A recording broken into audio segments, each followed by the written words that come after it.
मोक्षमार्गस्य नेतारं भेत्तारं कर्मभूभृतां ज्ञातारं विश्वतत्त्वानां वन्दे तद्गुणलब्धये।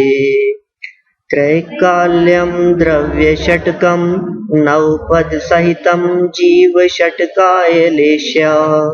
पंचान्ये चास्तिकाया व्रतसमितिगति ज्ञानचारित्रभेदाः इत्येतन् मोक्षमूलं त्रिभुवनमहितैः प्रोक्तम् अर्हद्भरीशैः।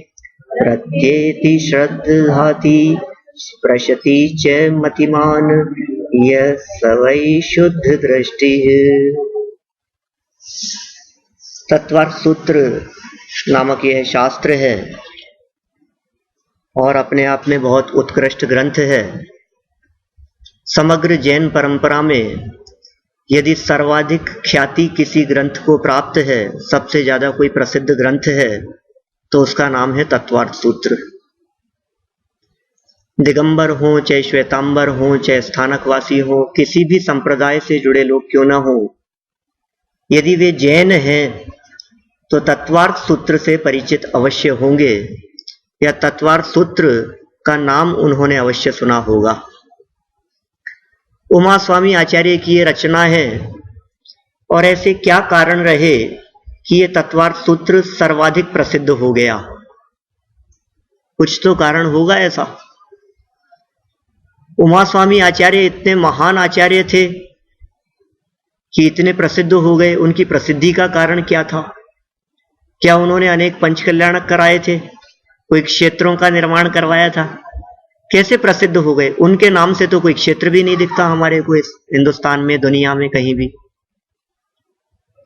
सबसे कम लिखा है यदि किसी लेखक आचार्यों में हम उमा स्वामी आचार्य को देखें तो महज 4 से 5 पेज की रचना है तत्वार्थ सूत्र, इससे ज्यादा नहीं है।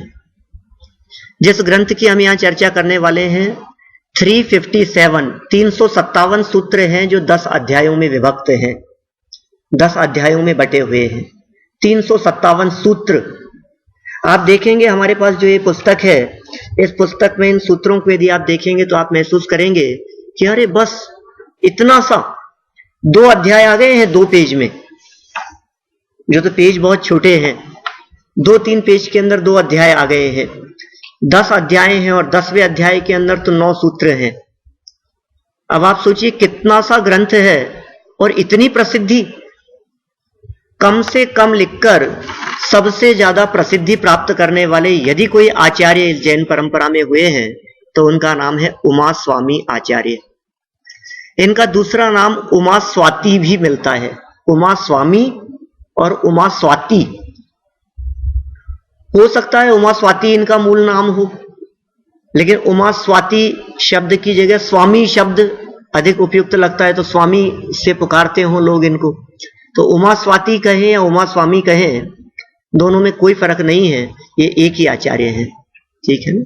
तत्वार्थ सूत्र के रचयिता आचार्य की यहां चर्चा चल रही है। तत्व, अर्थ और सूत्र 3 शब्द है यहां। तत्व का वर्णन होने से, तत्व की व्याख्या होने से और सूत्रात्मक होने से इस ग्रंथ का नाम तत्वार्थ सूत्र है। 3 शब्द ना, तत्व, अर्थ और सूत्र। तो पूरा ग्रंथ सूत्र रूप में लिखा गया है। सूत्र जानते हैं आप? संक्षेप में कहने की पद्धति को कहते हैं सूत्र। शॉर्ट में कहें, शॉर्ट एंड स्वीट, कम से कम शब्दों में। आचार्यों की ऐसी विशेषता रही कि यदि एक अक्षर भी यदि कम होता है, एक मात्रा भी यदि कम होती है, तो ऐसे प्रयोग किए हैं, इतना आनंद, इतना उत्साह, इतना उल्लास उन्हें आता है मानो एक पुत्र रत्न की प्राप्ति हुई हो। एक अक्षर मात्र कम होने में, माने एक एक अक्षर, एक एक मात्रा का इतना महत्व है इस ग्रंथ में, इस तत्वार्थ सूत्र में। 2000 वर्ष पहले की ये रचना है। आचार्य कुंद के ये शिष्य थे। समंतभद्र आचार्य इनके बाद में हुए। माने आचार्य समंतभद्र से पहले और कुंदाचार्य के बाद में उमा स्वामी आचार्य का नाम आता है, उनके बीच में हुए हैं। विक्रम की पहली शताब्दी का अंत और दूसरी शताब्दी का पूर्वार्ध इन उमा स्वामी आचार्य का काल रहा है। ये उमा स्वामी आचार्य जिनकी हम यहां चर्चा कर रहे हैं, इनके परिचय के बारे में कुछ नहीं मिलता। आचार्यों की ऐसी विशेषता रही है कि अपने बारे में कुछ नहीं लिखा उन्होंने, यहां तक कि नाम मात्र भी नहीं मिलता। तत्वार सूत्र आप रचना को देखेंगे तो उनका नाम भी नहीं है। परिचय तो बहुत दूर की बात है, कहां के रहने वाले थे, इनका बचपन का नाम क्या था, इनके माता पिता कौन थे, कुछ परिचय प्राप्त नहीं होता है। जो कुछ भी थोड़ा बहुत परिचय मिलता है वो अन्य आचार्यों ने इनके बारे में कुछ लिखा, उससे हमारे को इनका परिचय प्राप्त होता है। ऐसा पता लगता है कि शायद ये ब्राह्मण विद्वान थे और फिर उसके बाद में जैन दर्शन को पढ़ा समझा और जैन दर्शन के प्रकांड विषयों का संकलन तत्वार सूत्र में इन्होंने कर दिया। ऐसा सूचीबद्ध ग्रंथ है कि शायद ही जैन दर्शन का कोई भी ऐसा विषय हो जो विषय इस तत्वार सूत्र से अछूता रह गया हो। सारे विषय हैं तत्वार सूत्र में। आप किसी भी प्रकार का विषय उठा करके देखिए, प्रथमानुयोग, करणानुयोग, चरणानुयोग, द्रव्यानुयोग, चारों प्रकार के अनुयोग की चर्चा इस तत्वार सूत्र में मिल जाएगी। एक प्रकार से ये जैन दर्शन का सूचीबद्ध ग्रंथ है, इंडेक्स है। शॉर्ट में सारे विषय इसके अंदर समाहित हो गए हैं। इससे ज्यादा बढ़कर और क्या बात हो सकती है। पिछले 2000 वर्षों में इस तत्वार सूत्र के ऊपर सैकड़ों टीकाएं लिखी गई। टीका मतलब व्याख्याएं। बहुत आचार्यों ने इसका विस्तार किया, इसकी व्याख्याएं लिखी, विस्तार से इसका वर्णन किया। ऐसा सुनते हैं हम, ऐसा कहा जाता है कि समंतभद्र आचार्य ने भी तत्वार सूत्र के ऊपर टीका लिखी थी, जिसका नाम था गंध हस्ती महाभाष्य। बहुत बड़ा था, बहुत विशाल था, लेकिन वो उपलब्ध नहीं है वर्तमान में। कितना विशाल था, उसकी विशालता को सिर्फ इस बात से जाना जा सकता है कि तत्वार सूत्र के मंगलाचरण पर जो उन्होंने व्याख्या लिखी थी वो अवेलेबल है। अब आप सोच लीजिए, आप्त मीमांसा नामक एक ग्रंथ, जो आप्त मीमांसा जिसका नाम है, देवागम स्तोत्र जिसका नाम है, 115 श्लोक हैं उसमें और तत्वार सूत्र के मंगलाचरण की व्याख्या है सिर्फ। मतलब सिर्फ और सिर्फ मंगलाचरण की व्याख्या करने में एक स्वतंत्र ग्रंथ की रचना हो गई, एक स्वतंत्र ग्रंथ हो गया। यदि वो पूरा ग्रंथ हमारे पास में उपलब्ध होता तो आज उसकी क्या स्थिति होती, कितना विशाल होता वो। उसके बाद में आचार्य अकलंक देव की टीका, पूज्यपाद आचार्य की टीका सर्वार्थ सिद्धि है, तत्वार्थ राजवार्तिक है। आचार्य विद्यानंदी की टीका है, तत्वार्थ श्लोक वार्तिक है। और उसके पश्चात यदि आगे हम बढ़ते चलें तो वर्तमान विद्वानों एवं आचार्यों ने भी इस तत्वार्थ सूत्र के ऊपर बहुत टीकाएं लिखी है। दिगंबर परंपरा में भी और श्वेतांबर परंपरा में भी इसकी बहुत व्याख्याएं हुई।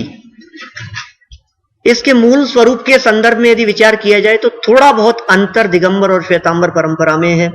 यद्यपि तत्वार्थ सूत्र तो दोनों परंपराओं में मान्य है, लेकिन यदि सूत्रों की दृष्टि से देखा जाए तो कहीं कहीं कुछ सूत्रों में दोनों में अंतर है।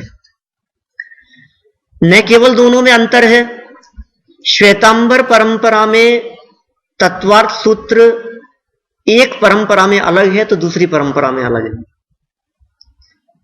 दिगंबर परंपरा में जो तत्वार्थ सूत्र है वो सर्वार्थ सिद्धि मान्य है, सर्वत्र एक समान है समग्र दिगंबर परंपरा में। और श्वेतांबर परंपरा की यदि बात करें हम तो कई तत्वार्थ सूत्र हैं। सूत्र तो वही है, लेकिन कुछ सूत्र कम है और कुछ सूत्र अधिक हैं। कहीं कुछ सूत्रों में अंतर मिलेगा, कहीं कुछ सूत्रों में शब्दों में कुछ अंतर मिलेगा, कोई फर्क नहीं पड़ता है। मूल विषय इस तत्वार्थ सूत्र में 7 तत्वों का वर्णन है। 7 तत्व नाम शायद जानते होंगे आप लोग सभी। 7 तत्वों के नाम कोई नहीं जानते हो तो एक बार हाथ खड़ा कर देने। नहीं, इसमें कोई आश्चर्य वाली बात नहीं है और कोई गलत भी नहीं है। यदि नहीं आते तो नहीं आते, इसमें क्या है। जानने के लिए तो बैठे हैं हम लोग यहाँ, और जन्म से तो कोई सीख करके आता नहीं, इसमें क्या है। हमने भी कभी ना कभी तो याद किए ही थे। हाँ, बहुत बढ़िया। देखिए 7 तत्व है: जीव, अजीव, आश्रव, बंध, संवर, निर्जरा और मोक्ष। ये 7 तत्व हैं। जैन दर्शन में इन 7 तत्वों की बहुत विस्तार से चर्चा है। मोक्ष के मार्ग में 7 तत्वों का बहुत बड़ा योगदान है। 7 तत्व की श्रद्धा को सम्यक दर्शन कहा है यहां उमा स्वामी आचार्य ने। बस इन 7 तत्वों का वर्णन है पूरे 10 अध्याय में। जीव, अजीव, आश्रव बंध, संवर, निर्जरा और मोक्ष, इन्हीं 7 तत्वों का वर्णन है। पहला, दूसरा, तीसरा, चौथा जो 4 अध्याय हैं, उन 4 अध्यायों में जीव तत्व का वर्णन है। हम देखें 7 तत्वों का वर्णन 10 अध्यायों में किस प्रकार है। तो पहले 4 अध्यायों में जीव तत्व का वर्णन है, 5वें अध्याय में अजीव तत्व का वर्णन है, 6वें और 7वें अध्याय में आश्रव तत्व का वर्णन है, 8वें अध्याय में बंध तत्व का वर्णन है, 9वें अध्याय में संवर और निर्जरा का वर्णन है और 10वें अध्याय में मोक्ष का वर्णन है। इस तरह से तत्वार्थ सूत्र के 10 अध्याय जो कि 357 सूत्र हैं, ये 7 तत्वों में विभाजित हो गया। माने 7 तत्वों के अंदर ये पूरी चर्चा आ जाती है। ये जो तत्वार्थ सूत्र है, इसकी जो रचना हुई, इसकी रचना के संदर्भ में भी एक प्रसिद्ध कथा सामने आती है जो कि किंवदंती रूप है। समझिए, सुन सुन करके आज तक हमारे सामने आई है। और तत्वार्थ सूत्र के टीकाकारों ने उस कहानी और छोटे से प्रसंग का उल्लेख किया है कि इस तत्वार्थ सूत्र की रचना किस प्रकार हुई। मुनिराज संत जो आचार्य उमा स्वामी के नाम से हैं, संभवतः दिगंबर आचार्य रहे हों, इस बात का अनुमान लगाया जाता है इस बात से कि इस तत्वार्थ सूत्र में एक स्थान पर नग्न्या शब्द का प्रयोग हुआ है, नग्नता शब्द का प्रयोग हुआ है, जिससे ऐसा अनुमान लगाया जा सकता है कि ये संभवतः दिगंबर आचार्य ही रहे होंगे। आहारचर्या के लिए किसी श्रावक के यहां गए थे। जिस श्रावक के यहां आहार के लिए गए, उसका नाम सर्वर सिद्धि में पूज्यपाद आचार्य देव ने द्वयाक शब्द का प्रयोग किया है। द्वयाक नामक ब्राह्मण उसके यहां आहार के लिए गए ये मुनिराज। उस श्रावक की ये आदत थी कि वो रोजाना अपने घर की दीवार पर सुभाषित वाक्य लिखा करता था और एक वाक्य उसने लिखा हुआ था वहां, दर्शन ज्ञान चारित्राणि मोक्ष मार्ग है। आहार के लिए जब मुनिराज गए, उन्होंने वो सूत्र देखा वहां। आहार के पश्चात जब वापस लौट करके आ रहे थे, उन्होंने दर्शन ज्ञान चारित्राणि मोक्ष मार्ग है, इसके पहले सम्यक शब्द का प्रयोग कर दिया। आहार करके वे तो लौट आए। जब वो श्रावक वहां आया और उसने देखा कि ये सम्यक पद किसने जोड़ दिया इसके पहले, क्योंकि दर्शन ज्ञान चारित्र की एकता मोक्ष मार्ग ऐसा कहना ये उचित नहीं है। सम्यक दर्शन ज्ञान चारित्र की एकता वो मोक्ष मार्ग है। दर्शन ज्ञान चारित्र की एकता मिथ्या भी हो सकती है। तो सम्यक पद जैसे ही उसने देखा, उसे लगा ये तो कोई महान विद्वान है कोई।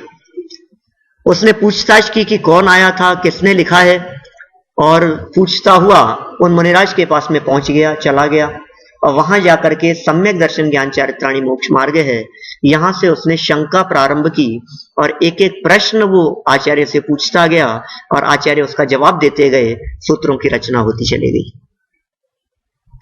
उदाहरण के तौर पर सबसे पहला सूत्र तो हो गया सम्यक दर्शन ज्ञान चारित्राणि मोक्ष मार्ग है।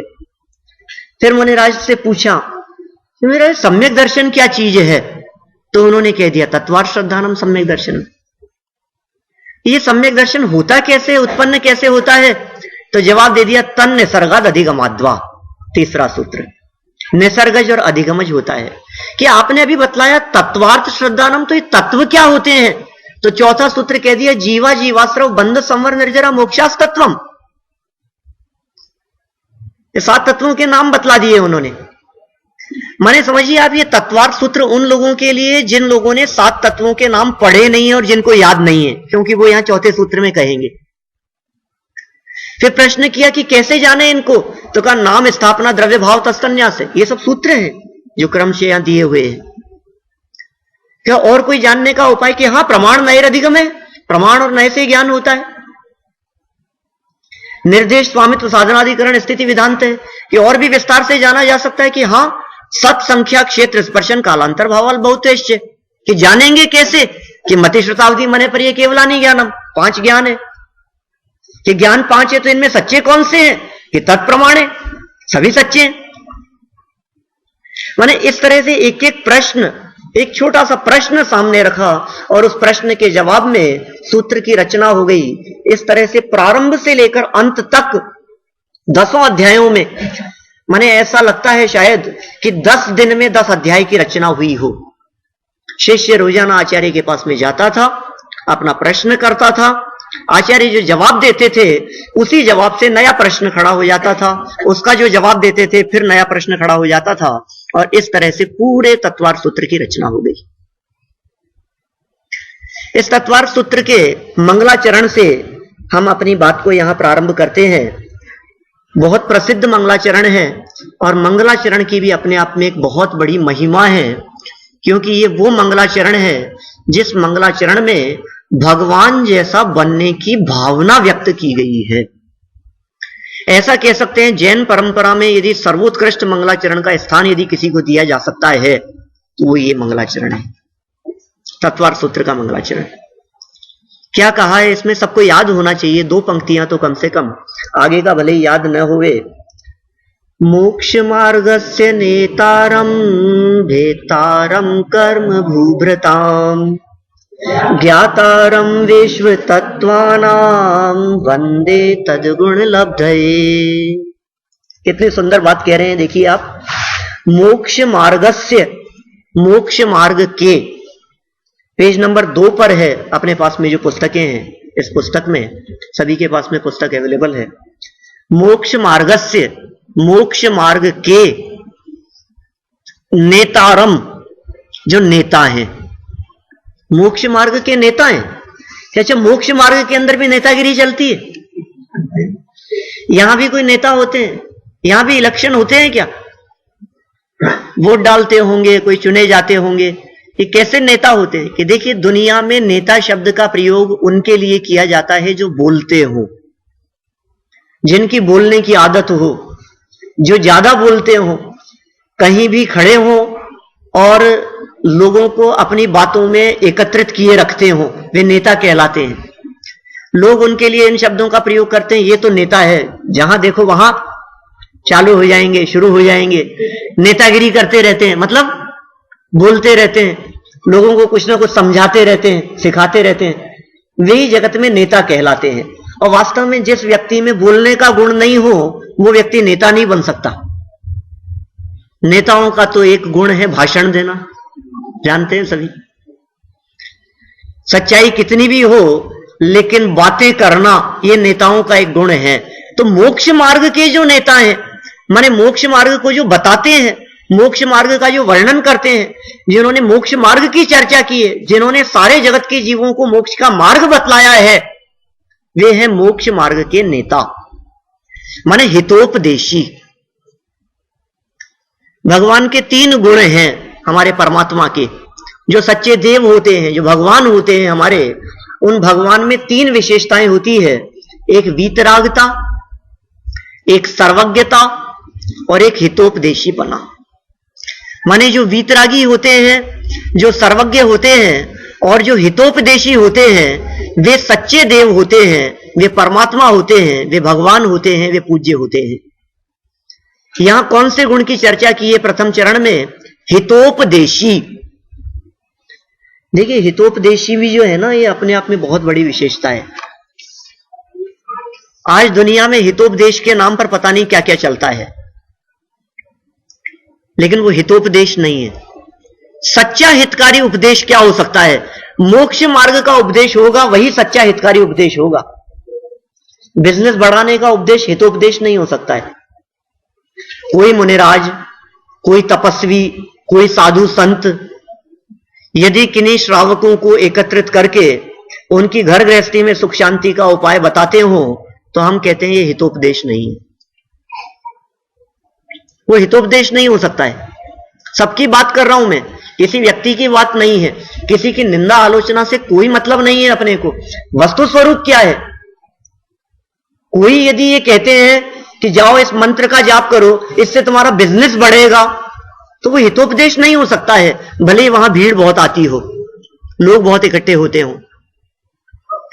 वो एक बार ऐसा हुआ, हमने कह दिया, एक साधु महात्मा थे और कुछ ऐसा उपाय बतलाते थे जगत के लोगों को, तो हमने पूछा उनसे, आपने घर गृहस्थी का त्याग किया, आपने परिवार का त्याग किया, आपने बिजनेस का त्याग किया, तो हम आपसे पूछते हैं उसमें सुख था या नहीं था? आपने उसको सुख का कारण जान करके छोड़ा क्या? जब आपने बिजनेस, वैभव, धन संपत्ति, पैसा, ये सब इसलिए छोड़ दिया है कि उसमें सुख नहीं है, तो आपको ऐसा उपदेश देना चाहिए जगत के जीवों को कि भैया इसमें सुख नहीं है। स्वयं को, इसका मतलब तो ये हो, आपको ऐसा लगता है कि इससे सुखी हुआ जा सकता है।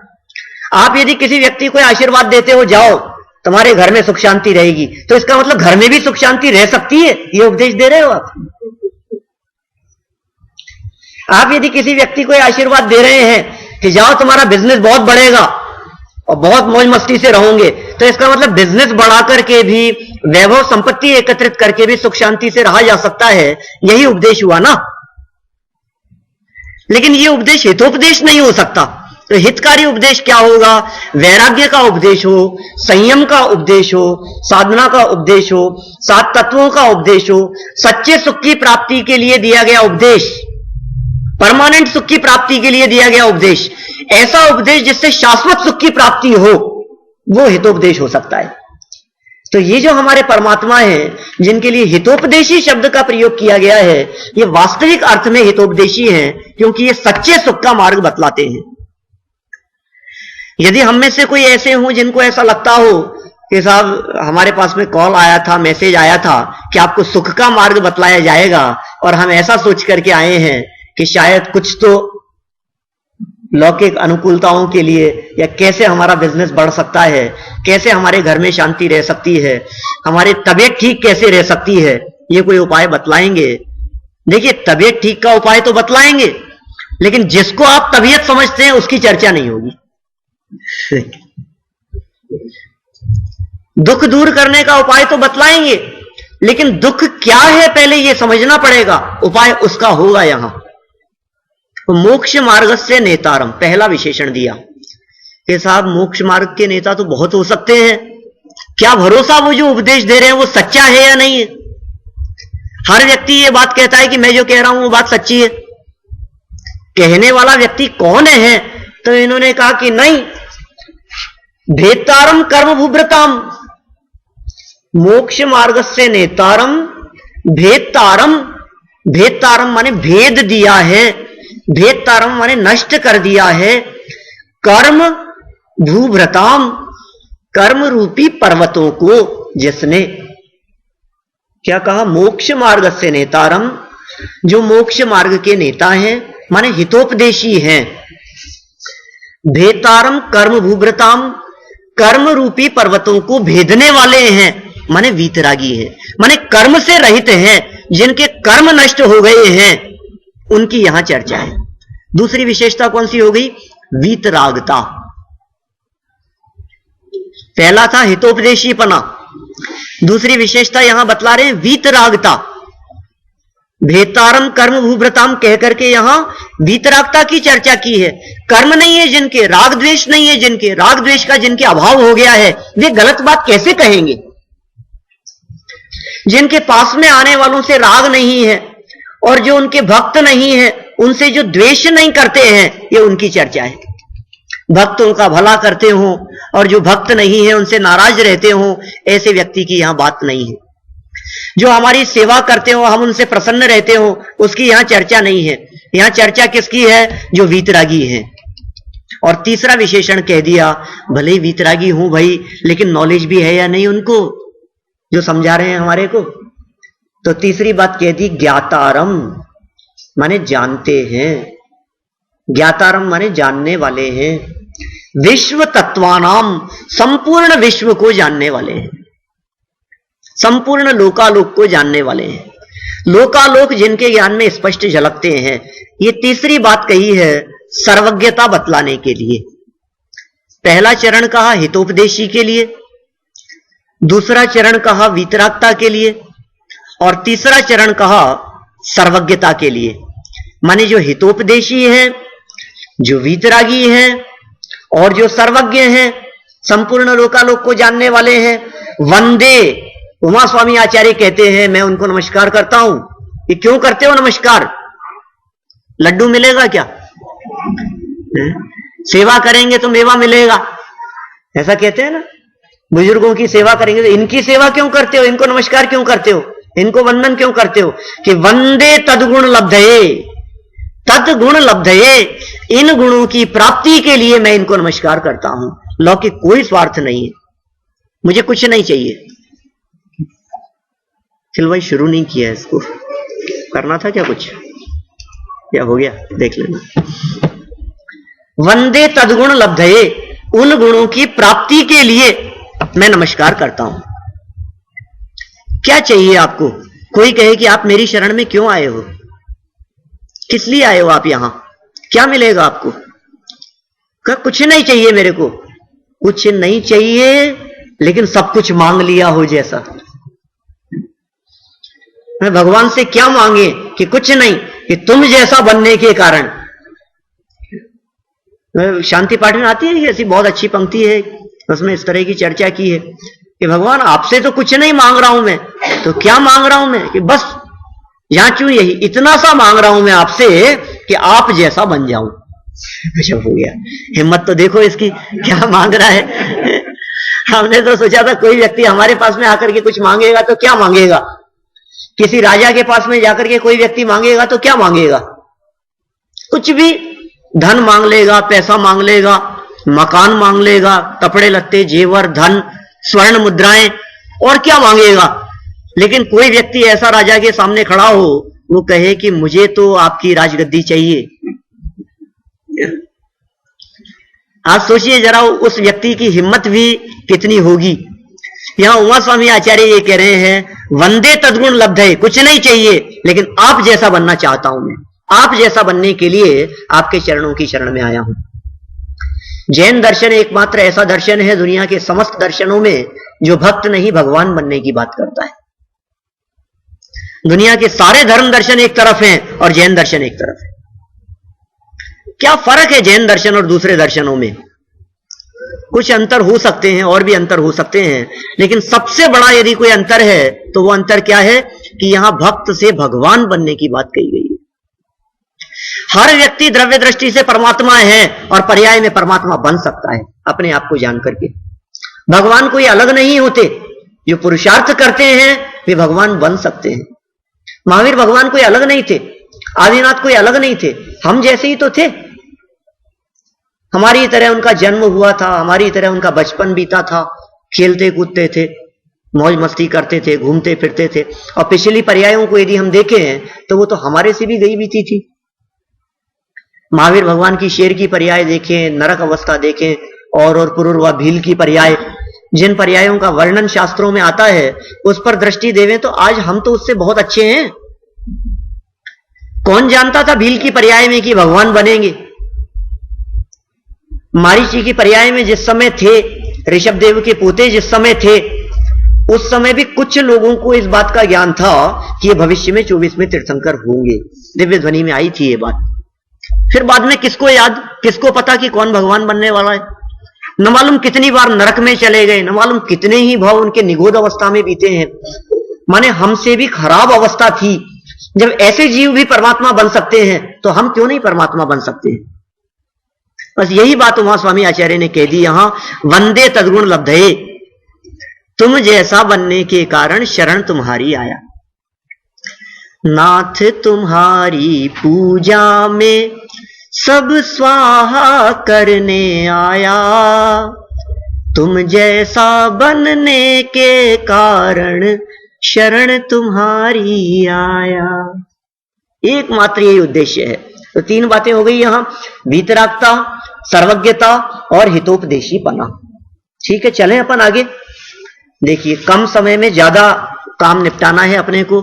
जैसा उमा स्वामी आचार्य ने यहां प्रतिपादन किया है सूत्र रूप में, वैसा ही काम अपने को करना है। उमा स्वामी आचार्य के शिष्य है ना, शिविर भी इसीलिए होते हैं। जो काम वर्षों में नहीं होते वो काम शिविरों में बहुत कम समय में हो जाते हैं। तो आप यदि दैनिक स्वाध्याय करेंगे तो इस तत्वार सूत्र को पढ़ने में, समझने में हो सकता है महीनों लग जाएं और बरसों लग जाएं, लेकिन हम 3 दिन के शिविर में अल्प समय में अधिकतम विषय को कवर करने का प्रयास करेंगे। देखिए मंगलाचरण के आगे की पंक्तियां, त्रैकाल्यम, काल 3 है। ये जो 2 नंबर पेज है ना, इसका अनुवाद और इसका अर्थ 3 नंबर पेज पर भी लिखा है। माने लेफ्ट साइड वाले पेज पर संस्कृत में लिखा हुआ है और उसी का हिंदी अनुवाद राइट साइड वाले पेज पर आपको देखने को मिलेगा। तो अपन अभी लेफ्ट से ही पढ़ रहे हैं, मूल ग्रंथ पढ़ रहे हैं अपन। आप यदि कदाचित किसी शब्द का अर्थ देखना चाहें या किसी पंक्ति का अर्थ देखना चाहें तो वो राइट हैंड साइड पेज पर भी आपको देखने को मिल सकता है। त्रैकाल्यम माने काल 3 है। त्रय मतलब 3, काल्यम मतलब काल। काल 3 होते हैं। द्रव्य षटकम, 6 द्रव्य होते हैं। काल 3 है और द्रव्य 6 है। 9 पद सहितम, और 9 पदार्थों से सहित हैं। 9 पदार्थ हैं दुनिया में। जीव षटकाय, 6 काय वाले जीव हैं। इन सबकी विस्तार से चर्चा आगे पूरे तत्वार सूत्र में की गई है, इसलिए अपन यहां अधिक विस्तार नहीं कर रहे हैं। फिर भी अपन जान सकते हैं त्रैकाल्यम 3 काल हैं, भूतकाल, वर्तमान और भविष्य काल, पास्ट, प्रेजेंट एंड फ्यूचर। 6 द्रव्य है, जीव, पुद्गल, धर्म, अधर्म, आकाश, काल। 9 पदार्थ हैं। 7 तत्व में पुण्य पाप को जोड़ देते हैं तो 9 पदार्थ हो जाते हैं। जीव, अजीव, आश्रम, बंध, संवर, निर्जरा, मोक्ष और पुण्य और पाप। जीव षटकाय, 6 काय के जीव हैं। पृथ्वी का एक, जल का एक, अग्नि का एक, वायु का एक, वनस्पति का एक और तरस का एक, ये 6 काय। और लेश्या, लेश्या भी 6 प्रकार की है। कृष्ण, नील, कापोत, पीत, पद्म, शुक्ल। पंच अन्य चास्तिकाया, और 5 अस्तिकाएं हैं। पंच अन्य अस्तिकाया, च अस्तिकाया, अस्तिकाय 5 हैं। अभी यदि आप लोगों को कुछ बातें नहीं ख्याल में आ रही हो तो डरने की जरूरत नहीं है, घबराने की भी जरूरत नहीं है। यह भी विचार नहीं करना कि हमारे को तो समझ में नहीं आ रहा है क्या है चक्कर। इसलिए अपने को घबराने की बात नहीं है कि ये सारी बातें उमा स्वामी आचार्य बताने वाले हैं ना आगे, हम क्यों डरें। आज तो अभी पहला दिन है, अभी इन शब्दों का क्या अर्थ है ये धीरे धीरे आगे चलेंगे। तो 5 अस्तिकाय होते हैं। वास्तव में 6 द्रव्यों में से यदि काल द्रव्य को थोड़ा सा छोड़ दिया जाए, गौण कर दिया जाए, तो बाकी के 5 द्रव्यों को अस्तिकाय कहते हैं। काल द्रव्य को छोड़कर शेष 5 द्रव्य अस्तिकाय कहलाते हैं, वे पंच अस्तिकाय।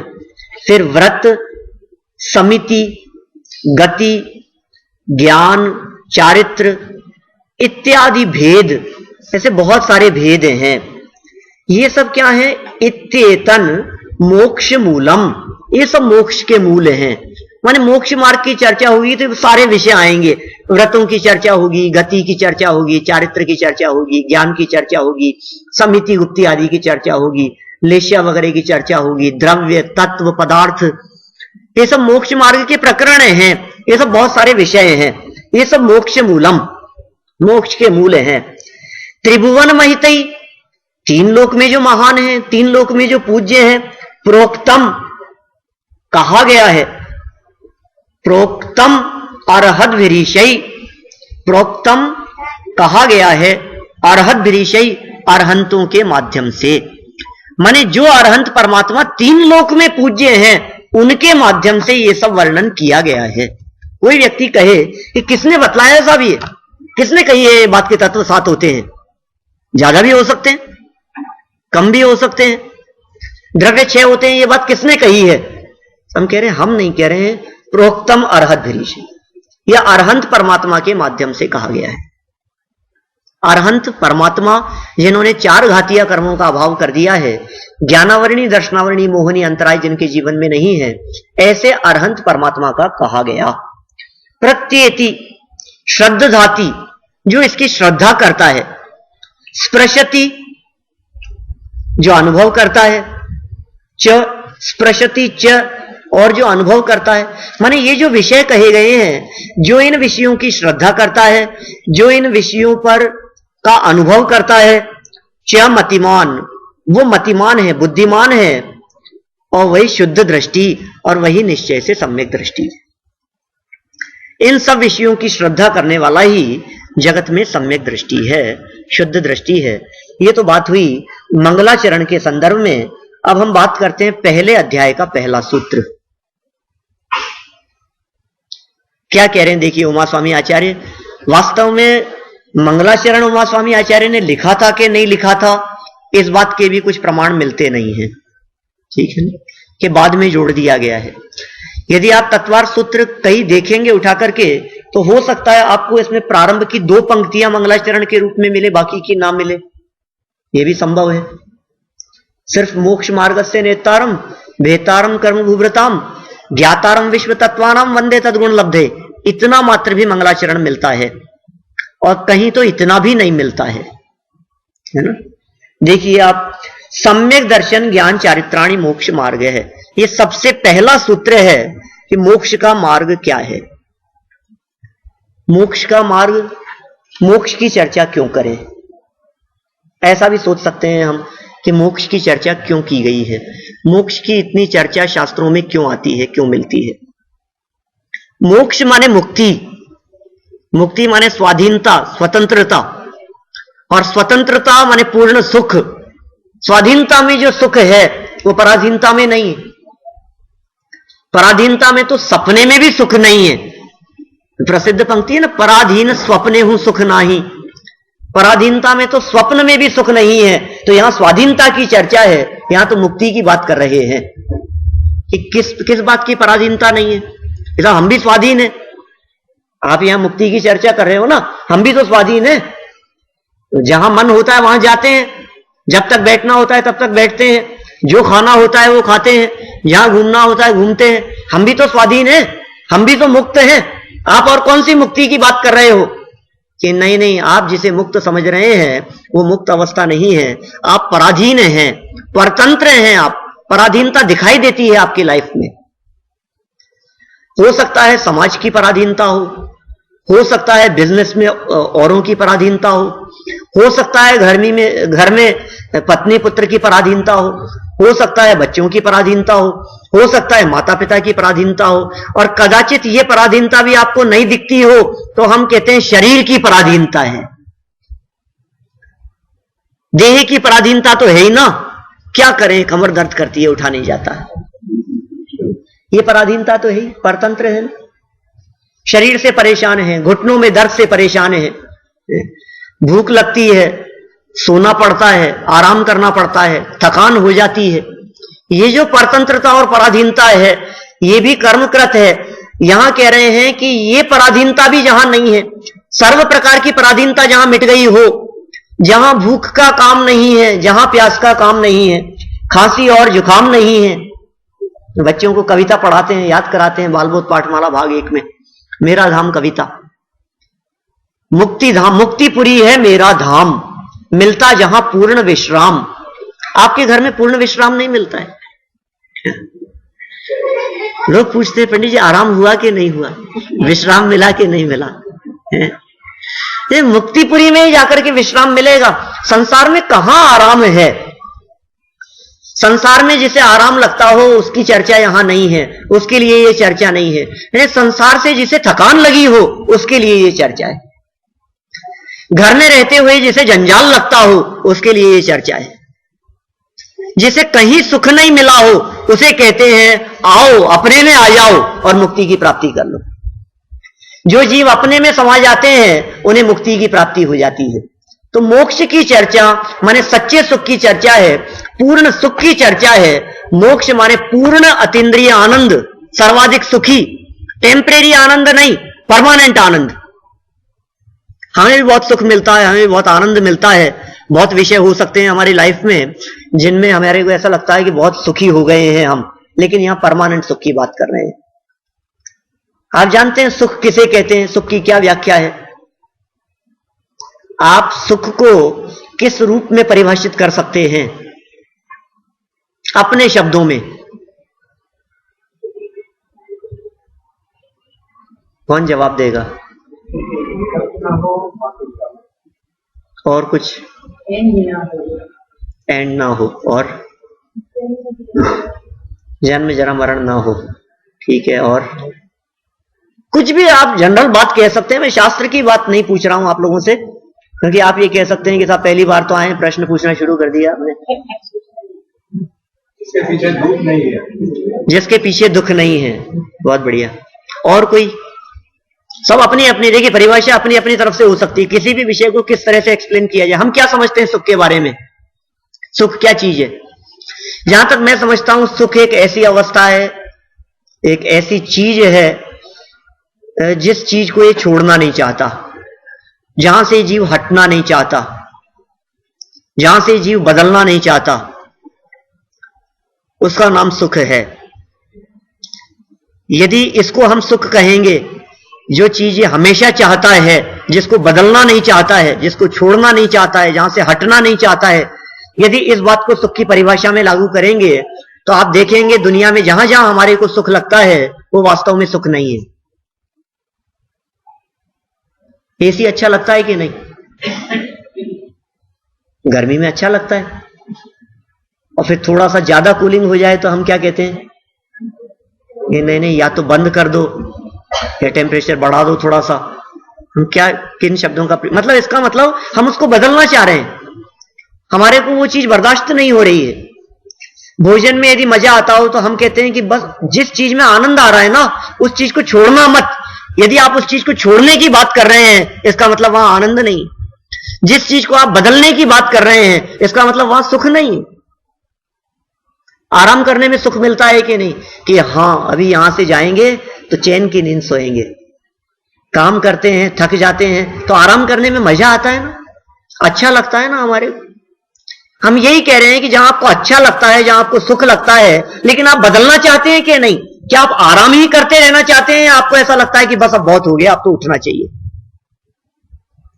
खड़े खड़े परेशान हो जाता है तो बैठ जाता है, बैठे बैठे परेशान हो जाता है तो लेट जाता है, लेटे लेटे परेशान हो जाता है तो फिर वापस खड़ा हो जाता है, उठ जाता है।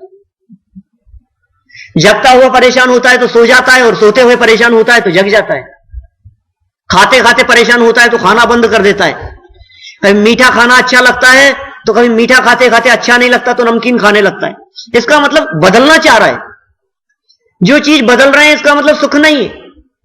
आपको यदि ऐसा लगता है टीवी देखने में मजा आ रहा है, आपको लगता है सीरियल देखने में मजा आ रहा है, आपको लगता है कितना अच्छा लग रहा है, कभी कभी तो ऐसा लगता है ये सीरियल बंद क्यों हो जाते हैं, चलते क्यों नहीं रहते, कितना कम दिखाते हैं, दिखाते ही नहीं है। नेक्स्ट वीक, नेक्स्ट डे आगे बढ़ा देते हैं उसको, कल अब क्या होगा आगे।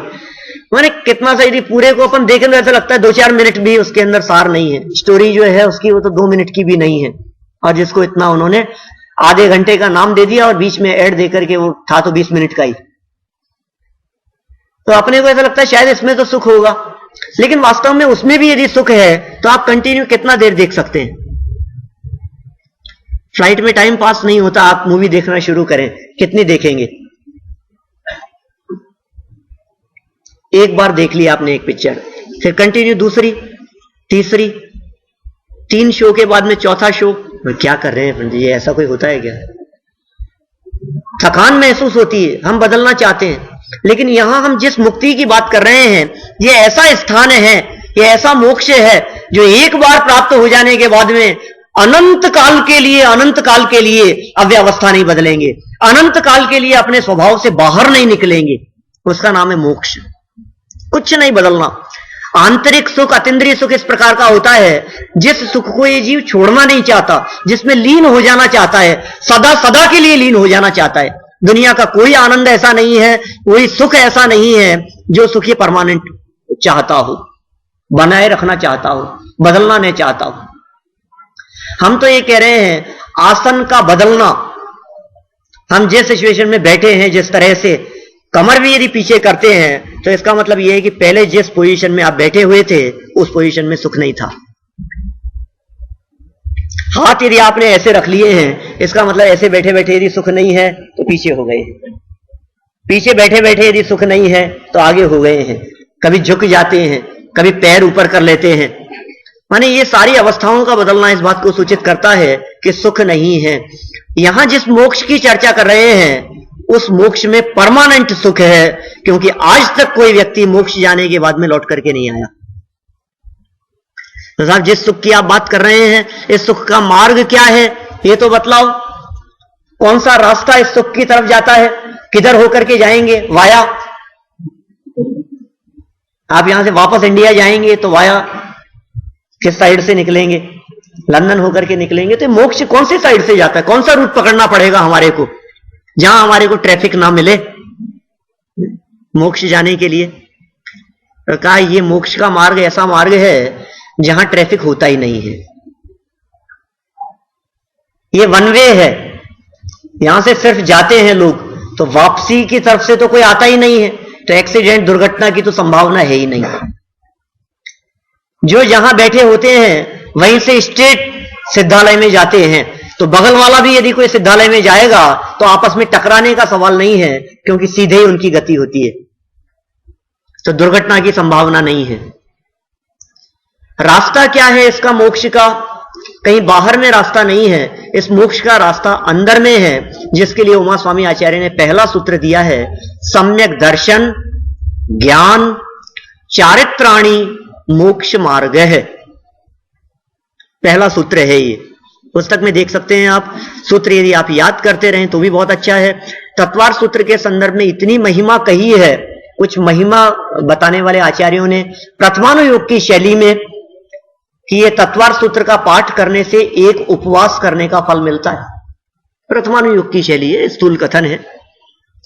एक उपवास करने जितना तत्वार सूत्र पूरा यदि हम पाठ करें तो उसका पाठ करने के अंदर लगभग आधा घंटे का टाइम लगता है। आधे से पौन घंटे में पूरे तत्वार सूत्र का पाठ हो जाता है।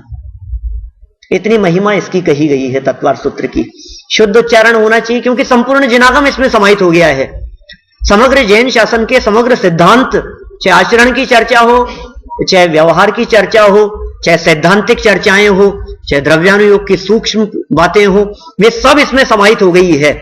क्या कहा यहां पर?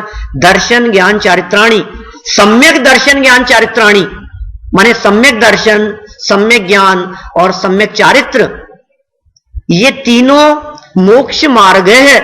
ये मोक्ष मार्ग है, एक वचन है। संस्कृत नहीं जानते होंगे शायद आप लोग कोई। मोक्ष मार्ग है, एक वचन है, माने मोक्ष मार्ग है कहकर के ये कहना चाहते हैं कि सम्यक दर्शन कोई अलग मार्ग हो ऐसा मत समझ लेना, सम्यक ज्ञान कोई अलग मार्ग हो ऐसा नहीं है, सम्यक चारित्र कोई अलग मार्ग हो ऐसा नहीं है। सम्यक दर्शन, सम्यक ज्ञान और सम्यक चारित्र, ये तीनों जहां मिलेंगे ना, तीनों की जब एकता होगी तो मोक्ष मार्ग है।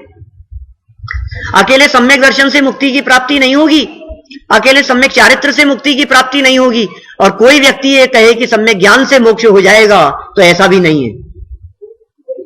सम्यक दर्शन, सम्यक ज्ञान और सम्यक चारित्र, इन तीनों के बिना मोक्ष की प्राप्ति संभव नहीं है। बहुत प्रसिद्ध कथन है इस तरह का कि क्रियाहीन ज्ञान नष्ट है और ज्ञानहीन क्रिया फल देने में समर्थ नहीं है, निष्फल है। ज्ञानहीन क्रिया नष्ट है और क्रियाहीन ज्ञान फल प्रदान करने में समर्थ नहीं है, निष्फल है। माने ज्ञान के बिना क्रिया कार्यकारी नहीं है और क्रिया के बिना ज्ञान कार्यकारी नहीं है। ज्ञान बहुत हो लेकिन आचरण में नहीं हो तो बेकार है, और आचरण तो करें लेकिन पता ही नहीं हो कि आचरण करना कैसे, माने ज्ञान ना हो तो आचरण बेकार है। इसलिए हमारे यहां तो कोई भी क्रिया हो, जब तक उसके बारे में ज्ञान न हो तब तक वो प्रयोजनभूत नहीं है। समझ करके करो। आप पूजन कर रहे हो तो क्यों कर रहे हो, भगवान के दर्शन कर रहे हो तो क्यों कर रहे हो, मंदिर आ रहे हो तो क्यों आ रहे हो, शास्त्र पढ़ रहे हो तो क्यों पढ़ रहे हो, इससे हमारा क्या प्रयोजन सिद्ध होगा? माने जब तक जानेंगे नहीं तब तक करना लाभकारी नहीं है। आप खूब पूजन करी, हमने विधान किया, आयोजन किया, कि किस लिए किया था ये तो बताओ, क्यों किया था आपने ऐसा सब? ये पता नहीं है, तो ठीक है थोड़ा बहुत नॉलेज, नहीं नहीं काम नहीं चलेगा। असली प्रयोजन ख्याल में आना चाहिए, क्यों करते हैं, कैसे करते हैं, किस लिए करते हैं, ये पूरा ज्ञान होना चाहिए हमारे को। इसके लिए बहुत प्रसिद्ध उदाहरण आचार्य अकलंक देव ने राजवार्तिक में दिया है। कोई एक अंधा व्यक्ति है और जंगल में आग लगी है। वो अंधा व्यक्ति बहुत भागता दौड़ता है आग से बचने के लिए, लेकिन फिर भी जल करके नष्ट हो जाता है। बहुत भाग दौड़ करने पर भी उस जंगल में लगी हुई आग से बच नहीं पाता, जलकर नष्ट हो जाता है। और दूसरा एक आंख वाला व्यक्ति है, लेकिन उसके पैर नहीं है, तो वो जंगल में लगी हुई आग को देखता हुआ भी जलकर नष्ट हो जाता है। एक देखता हुआ नष्ट हो गया है और दूसरा भागता दौड़ता हुआ नष्ट हो गया है। माने अकेला देखने वाला भी नष्ट हो गया और अकेले भागदौड़ करने वाला भी नष्ट हो गया। तो कब जंगल से निकल सकते हैं वे, कब जंगल की आग से बच सकते हैं? कि यदि वो बिना पैर वाला व्यक्ति उस अंधे व्यक्ति के कंधे पर बैठ जाए और उसे रास्ता बतलाए, तो उसके चरण और उसकी दृष्टि, मतलब चरण और दृष्टि माने आचरण और ज्ञान, ये दोनों मिलकर के उन्हें बाहर निकालने में समर्थ हो सकते हैं। यदि संसार समुद्र से पार होना है तो ज्ञान, श्रद्धान, चारित्र, इन तीनों की एकता चाहिए। जैसे दवाई की चर्चा करें, हम औषधि की चर्चा करें, औषधि का ज्ञान, औषधि की श्रद्धा और उसका सेवन, इन तीन चीजों के बिना व्यक्ति निरोगी नहीं हो सकता। कोई भी बीमारी क्यों नहीं हो, ये सब ज्ञान की क्या जरूरत है? बिना दवाई तो तबीयत ठीक करने के लिए होती है ना, क्या दवाई तबीयत ठीक करने के लिए होती है, लेकिन कौन सी दवाई कौन सी बीमारी के लिए है ये जानना जरूरी है। कौन सी दवाई कब लेनी है और कैसे लेनी है ये जानना जरूरी है। इस ज्ञान के बिना काम नहीं चलेगा। माने ज्ञान बहुत जरूरी है। तो अच्छा, ज्ञान से काम हो जाएगा कि नहीं? नहीं, आपको श्रद्धा भी होनी चाहिए और उसका सेवन भी होना चाहिए। आप सोचिए, तीन में से यदि एक भी चीज माइनस कर दी जाए तो व्यक्ति निरोगी नहीं होगा, वो दवा कार्यकारी नहीं होगी। दवा का कितना ज्ञान करें कि तबीयत ठीक हो जाए, बहुत डीपली नॉलेज हो आपको दवा के बारे में, कैसे बनी है, उसके अंदर क्या क्या चीजों का प्रयोग किया गया है, किस विधि से, किस प्रोसेस से, कौन सी जगह पर, कौन सी लेबोरेटरी में, और किसने रिसर्च की थी, और दुनिया भर की बातें यदि आप उस दवाई के बारे में जानते हैं, सिर्फ जानते हैं, तबीयत ठीक होगी कि नहीं होगी? थोड़ी बहुत तो होनी चाहिए, थोड़ी बहुत भी नहीं होगी। और बिना जाने हम दवाई का सेवन करें तो कुछ भी नहीं जानते, हम दवाई के बारे में कुछ भी पता नहीं है। अरे इतना तो कम से कम पता होना चाहिए कि कब और कैसे लेनी है। इतना भी यदि ज्ञान नहीं है और दवाई ली जा रही है तब भी काम नहीं चलेगा, तो वो भी जरूरी है।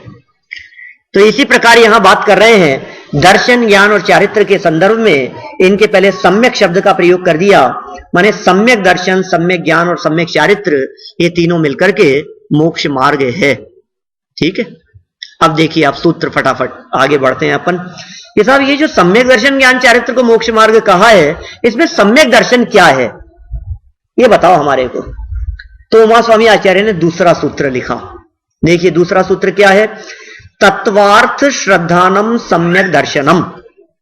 सब लोग रिपीट कर सकते हैं सूत्रों को, एक बार मैं बोलूं तो, जिससे आप लोगों को बोलने का भी थोड़ा अभ्यास होगा।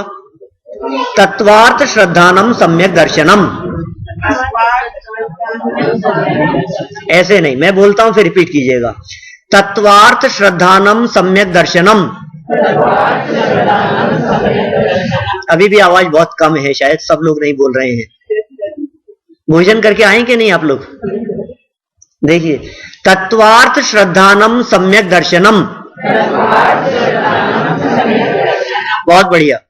तत्व के श्रद्धान को सम्यक दर्शन नहीं कहा, बहुत इंपॉर्टेंट बात कह रहा हूं। तत्वार्थ श्रद्धानम, तत्व और अर्थ दो चीजें हैं यहां। कोई कहे कि 7 तत्व की श्रद्धा को सम्यक दर्शन कहा है, ऐसा नहीं है। तत्व की श्रद्धा को सम्यक दर्शन नहीं कहा, तत्वार्थ की श्रद्धा को सम्यक दर्शन कहा है। माने सम्यक दर्शन तत्व और अर्थ की श्रद्धा का नाम है, अकेले तत्व की श्रद्धा का नाम सम्यक दर्शन नहीं है। तत्व माने भाव और अर्थ माने पदार्थ, ये दो चीजें हैं। हमें पदार्थ का भी ज्ञान होना चाहिए और उस पदार्थ का जो मूल तत्व है, उस पदार्थ का जो भाव है, उस पदार्थ के जो लक्षण और गुण हैं, उसका भी ज्ञान होना चाहिए। हम पदार्थ को तो जानते हो और उसका भाव नहीं जानते हो तो काम नहीं चलेगा। जैसे मान लीजिए हमने किसी व्यक्ति से कहा कि पानी पीना है, यहां बाल्टी रखी हुई है लेकिन गिलास नहीं है, कि जाओ एक गिलास ले आओ। अब वो व्यक्ति हमने पूछा कि तुम जानते हो गिलास क्या होता है? कि हां जानता हूं, गिलास को पहचानता है। गिलास एक पदार्थ है, गिलास एक वस्तु है, उस वस्तु को वो व्यक्ति जानता है, वो बालक जानता है। हमने कहा जाओ गिलास ले आओ, वो गया और जाकर के सब जगह देख करके और गिलास न मिलने पर लौट करके आ गया। हमने क्या कहा था? पानी पीना है, बाल्टी है, पानी नहीं पी सकते हैं, गिलास चाहिए।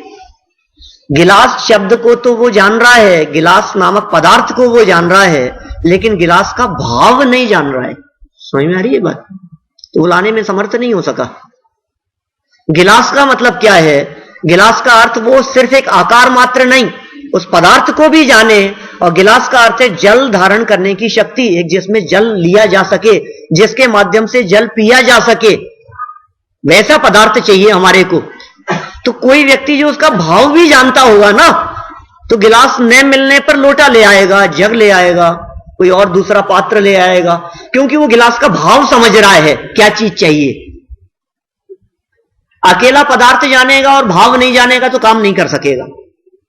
और कोई व्यक्ति भाव जानता हो, भाव मतलब कीमत, वैल्यू, वो चीज क्या है, और अर्थ नहीं जानता हो तो भी काम नहीं चलता है। ये क्या मतलब? ऐसा भी होता है कुछ? तो क्यों नहीं हो सकता है? हमारे को किसी चीज की महिमा तो बहुत हो, लेकिन हमने उस पदार्थ को कभी देखा नहीं हो, हम जानते नहीं हो वो चीज कैसी होती है। जैसे समझ लीजिए आप, हमने पेन ड्राइव की वैल्यू बहुत सुनी है, महिमा बहुत सुनी है, लेकिन जानते नहीं है पेन ड्राइव क्या होती है। तो यदि हमारे सामने भी रखी हो तो हम नहीं समझेंगे, क्योंकि हमारे दिमाग में शायद पेन ड्राइव सुन करके पेन जैसी आकृति दिखाई देती है, पता नहीं कैसी होती होगी। एक प्रसिद्ध कथन सामने आता है, महात्मा गांधी के जीवन में ऐसी घटना घटी। 3rd क्लास में सफर कर रहे थे ट्रेन में और बहुत भीड़ थी। एक बुजुर्ग व्यक्ति उनके पास में बैठा था और उनके पास में बैठा बैठा कह रहा था, उनको धक्का लगा रहा था महात्मा गांधी को। देश की आजादी के बाद की बात है, शक्ल जाने हर व्यक्ति, किसी व्यक्ति की ये कोई जरूरी तो नहीं है। हाथ में एक चवन्नी थी उसके, 1/4 रुपया, और उसको उछालता हुआ कह रहा था, छोटी सी चवन्नी चांदी की, जय बोलो महात्मा गांधी की। तो महात्मा गांधी की जय बोल रहा था और बराबर में बैठे हुए व्यक्ति को कह रहा था, अरे बुड्ढे हट, बैठने के ढंग से। और वो बुड्ढा कौन था? माने वो महात्मा गांधी का भाव तो जानता है कि महात्मा गांधी मतलब कौन, हिंदुस्तान को जिन्होंने आजाद कराया है, देश की आजादी में जिनका बहुत बड़ा योगदान रहा है, जो राष्ट्रपिता का दर्जा जिन्हें दिया गया है। आप सोचिए जरा वो कौन होंगे, वो महापुरुष, इसकी बहुत कीमत है। और जय बोल रहा है, लेकिन उस व्यक्ति से परिचय न होने के कारण उनका यथोचित सम्मान नहीं कर पा रहा है। माने भाव जानता है लेकिन पदार्थ नहीं जानता है। यहां जो सम्यक दर्शन की चर्चा की है, यहां कह रहे हैं हम जीवादि पदार्थों को भी जाने और जीवादि पदार्थों का भाव भी जाने, तब जाके वो सम्यक दर्शन होगा। जीव क्या होता है कि जो जानता देखता है, सुख दुख का अनुभव करता है, ये जीव का भाव है। और जीव पदार्थ कौन सा है कि जो जानता देखता है, सुख दुख का अनुभव करता है, इस देह में मौजूद एक पदार्थ है, उसका भी हमारे को ज्ञान होना चाहिए। क्योंकि जानने देखने वाला तो और भी हो सकता है सुख दुख का वेदन करने वाला, बोलने वाला, चलने वाला, घूमने फिरने वाला। इनको यदि आप जीव कहेंगे तो किसी दूसरे पदार्थ में भी जीव बने की कल्पना हो सकती है। ये जानता देखता सुख दुख का अनुभव करता हो, ये उसका भाव, और वो पदार्थ कोई और नहीं है, मैं स्वयं हूं, इस बात का ज्ञान, इन दोनों ही चीजों के श्रद्धान को सम्यक दर्शन कहा गया है। तत्वार्थ श्रद्धानम सम्यक दर्शनम। होता कैसे है ये सम्यक दर्शन, उत्पन्न कैसे होता है, प्रकट कैसे होगा सम्यक दर्शन? तो इन्होंने आगे कहा है सूत्र में, तन निसर्गाद अधिगमाद्वा, तन निसर्गाद अधिगमाद्वा, तन निसर्गाद अधिगमाद्वा। क्या अर्थ है इसका? तत् निसर्गात, संस्कृत है ना ये, तन है ना, तन जैसे ही तोड़ेंगे तो तत् हो जाएगा। तत् माने वह, निसर्गात माने निसर्ग से, और अधिगमात अधिगम से, वा अथवा। वह निसर्ग से उत्पन्न होता है या अधिगम से उत्पन्न होता है। माने सम्यक दर्शन दो प्रकार का है उत्पत्ति की अपेक्षा, निसर्गज और अधिगमज। सूत्र याद होगा तो दो शब्द भी याद हो जाएंगे, और दो शब्द छोटे छोटे से शब्द हैं। जिसको तत्वार सूत्र पूरा याद हो गया उसको संपूर्ण जिनागम याद हो गया, सब बातें उसके ख्याल में आ गई। सम्यक दर्शन दो प्रकार से होता है, निसर्गज और अधिगमज। सब ये शब्द ही कठिन लग रहे हैं हमारे को, निसर्गज और अधिगमज। निसर्ग कहते हैं स्वभाव और अधिगम कहते हैं ज्ञान।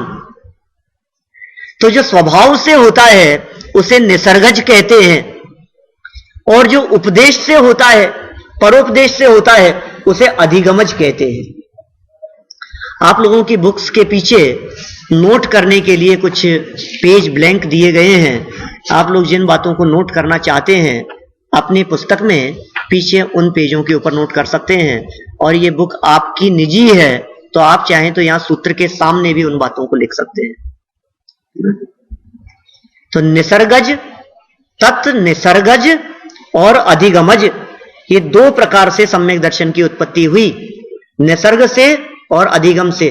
क्या अंतर है? देखो, ऐसा होता है किसी व्यक्ति को सम्यक दर्शन हुआ, कोई नहीं था सामने, कोई उपदेश देने वाला नहीं था, कोई समझाने वाला नहीं था, और कैसे सम्यक दर्शन हो गया कि बस कोई घटना देखी, कोई परिस्थिति देखी, किसी का उपदेश नहीं, कोई गुरु नहीं, हो गया सम्यक दर्शन। श्रीमद जी को जैसा जाति स्मरण हो गया था, कहते हैं सम्यक दर्शन की प्राप्ति हो गई थी कि गुरुदेव के सामने कोई नहीं था, है ना, समय सार हाथ लग गया और बस सहज ही बस अंदर में उन्हें सम्यक दर्शन की प्राप्ति हो गई। ऐसे सम्यक दर्शन को कहेंगे हम निसर्गज, जो परोपदेश के बिना हो, बाहर में कोई उपदेशदाता नहीं दिखाई दे रहा हो और हो गया सम्यक दर्शन, वो निसर्गत सम्यक दर्शन कहलाता है। और दूसरे प्रकार का सम्यक दर्शन है अधिगमज। वो कैसे होता है कि बाहर में कोई उपदेश देने वाला दिखाई दे रहा हो। ये उपदेश देने वाला मतलब कैसा? किसी को भी जैसे शेर को उपदेश दिया और सम्यक दर्शन हो गया। दो मुनिराज आए और मुनिराजों ने आकर के शेर को सम्यक दर्शन कराया, उपदेश दिया। तो जहां बाहरी निमित्त दिखाई दे रहा है, ठीक है ना, वहां उसे हम अधिगमज कह सकते हैं। निसर्ग स्वभाव से, अधिगम परोपदेश से, लेकिन दोनों होते हैं साथ में। जहां स्वभाव से कहा गया है उसमें भी कहीं ना कहीं पहले उपदेश हुआ था। माने जो जो निसर्गज है वो भी अधिगमज तो होगा ही, और जो जो अधिगमज है वो भी निसर्गज होगा ही, क्योंकि स्वभाव के आश्रय के बिना नहीं होगा। ठीक है, दो प्रकार के सम्यक दर्शन हो गए, निसर्गज और अधिगमज। आप लोगों को यदि किसी प्रकार की कोई शंका हो, कोई बात नहीं समझ में आए, तो बीच में हाथ खड़ा करके भी पूछ सकते हैं, क्योंकि ये जो शिविर है ये ज्ञान के लिए है, समझने के लिए है। ठीक है ना, शंका मन में नहीं रखें, हाथ खड़ा करके और करें, और किसी भी बात को पूछना हो तो पूछें। ठीक है ना, आगे चलते हैं अपन। फिर शिष्य ने प्रश्न किया कि ठीक है साहब, दो प्रकार से उत्पन्न तो होता है, आपने कहा था अभी तत्वार्थ श्रद्धानम, ये तत्व कौन से होते हैं ये तो बताओ, हम तो तत्व ही नहीं जानते हैं। तो फिर चौथा सूत्र कह दिया आगे, जीवा जीवाश्रव बंध संवर निर्जरा मोक्षास तत्वम। बोलिए,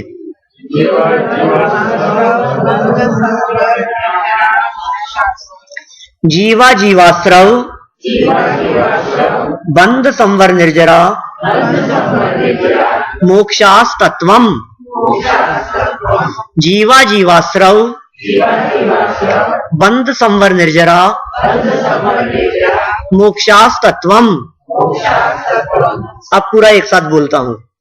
जीवा जीवाश्रव बंध संवर निर्जरा मोक्षास तत्वम।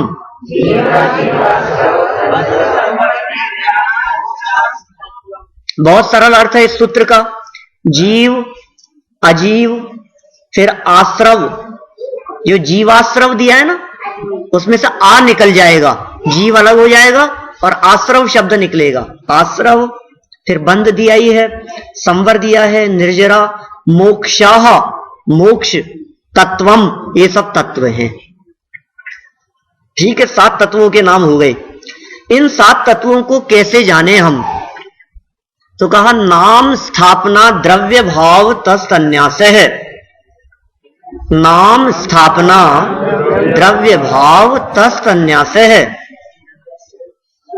एक एक शब्द देखिए। नाम स्थापना द्रव्य भाव तस्तन्यास है। नाम स्थापना द्रव्य भाव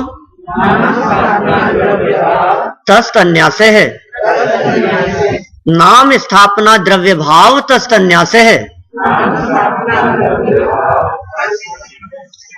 4 शब्द यहां, 4 निक्षेप यहां बतलाए गए हैं।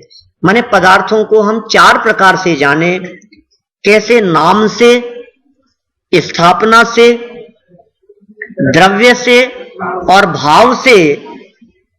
तत् न्यास है। तत् माने वह। न्यास शब्द का अर्थ होता है ज्ञान। न्यास शब्द का अर्थ क्या है? नजदीक से ज्ञान होने को न्यास कहते हैं। जैसे उपन्यास, उपन्यास तो सबने सुना है शब्द। उपन्यास क्या है?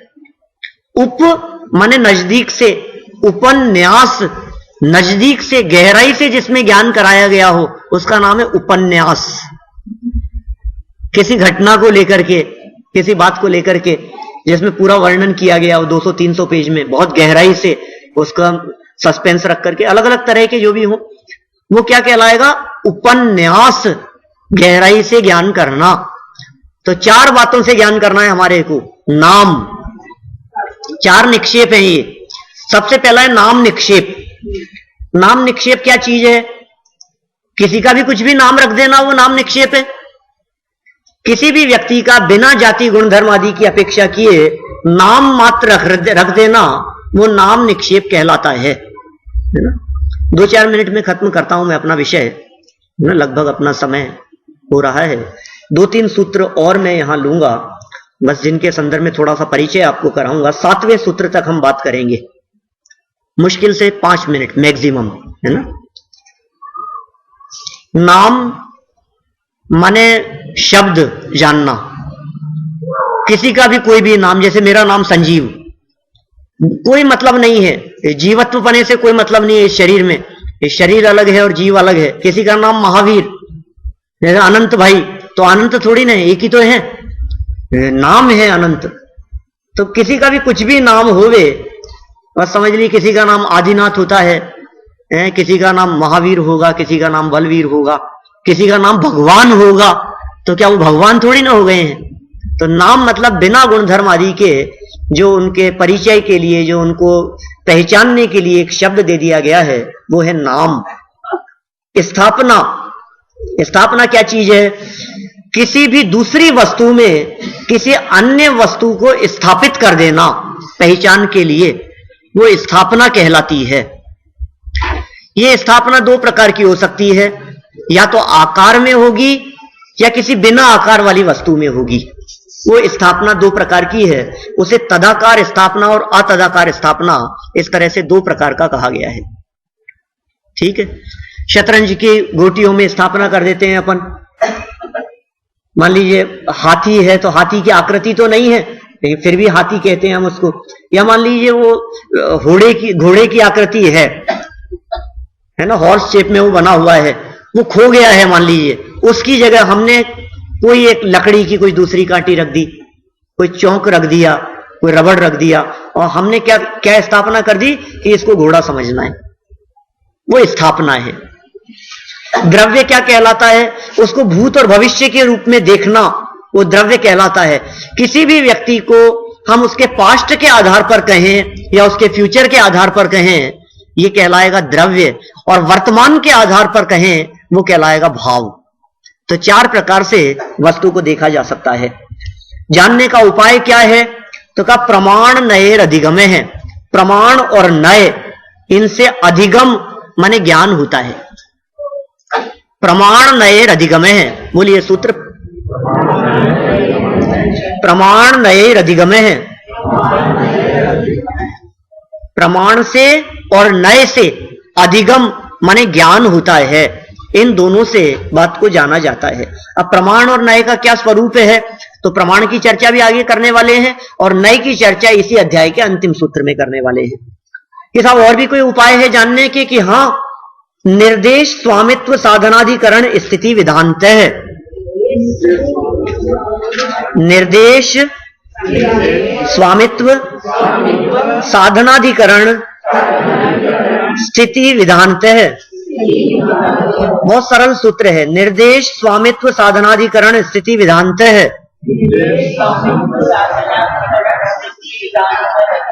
जिस किसी भी पदार्थ को जाने उसका निर्देश माने नाम जाने। सबसे पहले निर्देश माने नाम, स्वामित्व माने उसका स्वामी कौन है, मालिक कौन है उस चीज का, इसका नाम है स्वामी, स्वामित्व। साधन, साधन माने वो चीज बनी कैसे है, उसका प्रोसेस क्या है, वो कहलाएगा साधन। माने सम्यक दर्शन की बात करें तो सम्यक दर्शन हो गया निर्देश, नाम उसका। स्वामित्व की बात करें तो श्रद्धा गुण है, वो उसका स्वामी है। साधन की यदि हम बात करें तो किस साधन से हुआ है, पंचलब्धियां, उन्हें साधन कहा जा सकता है, या मिथ्यात्वादी का अभाव उसे साधन कहा जा सकता है। अधिकरण, उसका आधार क्या है, सम्यक दर्शन का आधार श्रद्धा गुण भी हो सकता है, त्रिकाली ध्रुव आत्मा भी हो सकता है, उसे कहेंगे अधिकरण। अधिकरण मतलब आधार, किसके आधार से होगा, वो जिस वस्तु की बात कर रहे हैं वो किसके आधार से है। स्थिति, कब तक रहेगा, टाइम पीरियड, स्थिति मतलब काल, और विधान माने उसके भेद। तो इस तरह से इन बातों के आधार पर जानना चाहिए। और इसी तरह से एक बात और कह दी है 8वें सूत्र में, मूल सूत्र पढ़ता हूं मैं, सत संख्या क्षेत्र स्पर्शन कालांतर भावाल्प बहुत्वेश्च।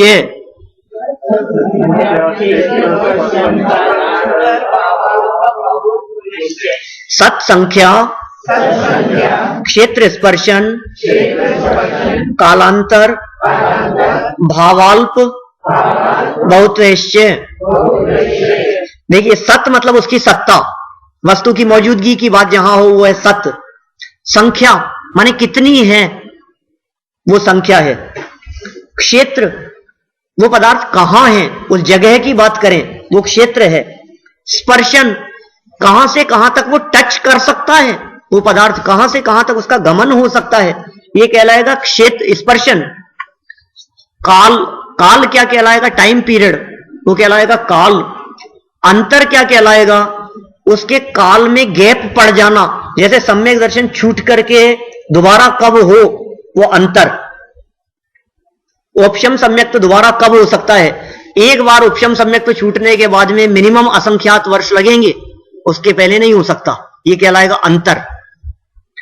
फिर भाव, और फिर उसके बाद में अल्प बहुत्व।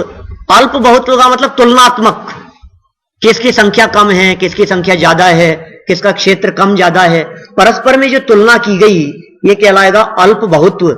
इस तरह से इतनी बातों के आधार पर जाना जाता है। फिर शंका खड़ी होती है दिमाग में कि इन सबको जानना तो बहुत कठिन काम लगता है, इन सबको कैसे जानेंगे, हमारे पास तो बुद्धि नहीं है, इन सबको जानना तो बहुत मुश्किल लगता है। तो आचार्य देव ने कहा घबराओ मत, ये सब ज्ञान के माध्यम से जानने में आते हैं, ज्ञान की बड़ी अद्भुत सामर्थ्य है। और ये बतलाने के लिए आगामी सूत्र दे दिया, मति श्रुतावधि मने प्रिय केवलानी ज्ञानम, जिससे अपन कल चर्चा करेंगे आगे, इस विषय को अपन आगे बढ़ाएंगे और कोशिश करेंगे कि अपने इस 3 दिवसीय शिविर में पहला और दूसरा इन 2 अध्यायों की अपन चर्चा कर सकें। आप लोग पढ़ करके आए, समय से आए। आज थोड़ा सा पहला दिन था, इसलिए 2-5 मिनट की थोड़ी व्यवस्था की वजह से देर हुई है। कल से बिल्कुल राइट टाइम अपन शुरू करेंगे।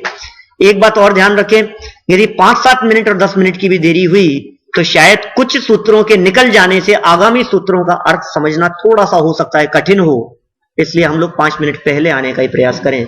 अभी की बात को यहीं विराम देता हूं। इन बातों को समझकर, अपनाकर जीवन में उतारें और मोक्ष मार्ग जीवन में प्रकट करें, इस मंगल भावना से।